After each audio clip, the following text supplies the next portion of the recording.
Okay, to access burn permits in N4, you need to come up here under this building permits, slide down to application, look up applications, and then in this application type field, type in AQB. That's the shorthand for obviously an air quality burn permit. Come up here and click search.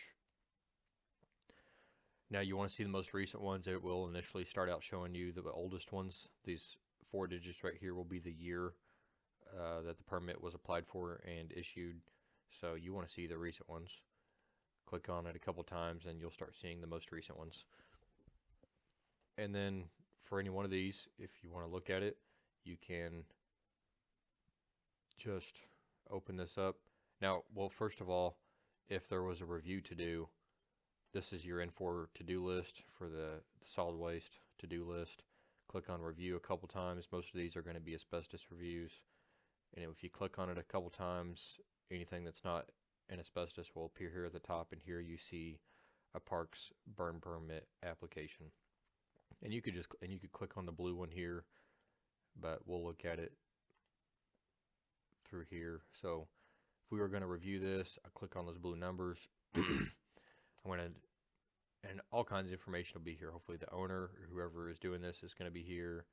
You know, here's some information about its location, and here's down here some information about what exactly they're burning.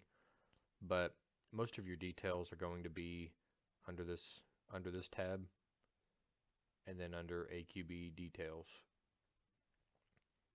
So one of the main things you're checking for is the answer to this question. This determines whether they are further regulated by the Department of Natural Resources, which we're responsible for inside city limits.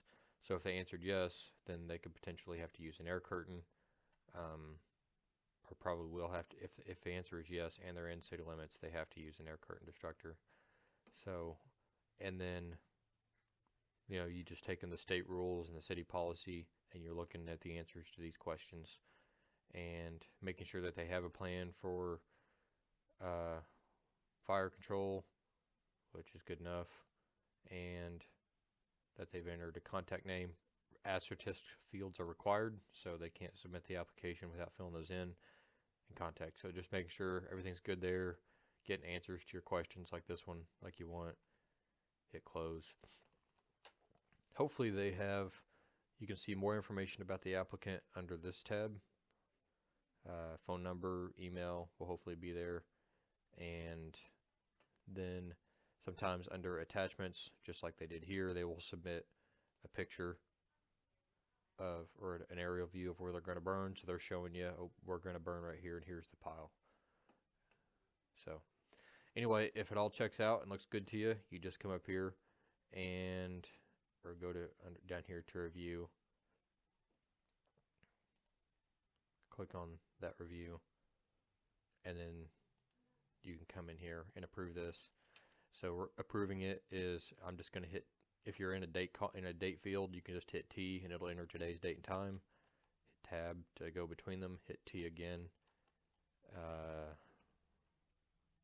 This will give you the options.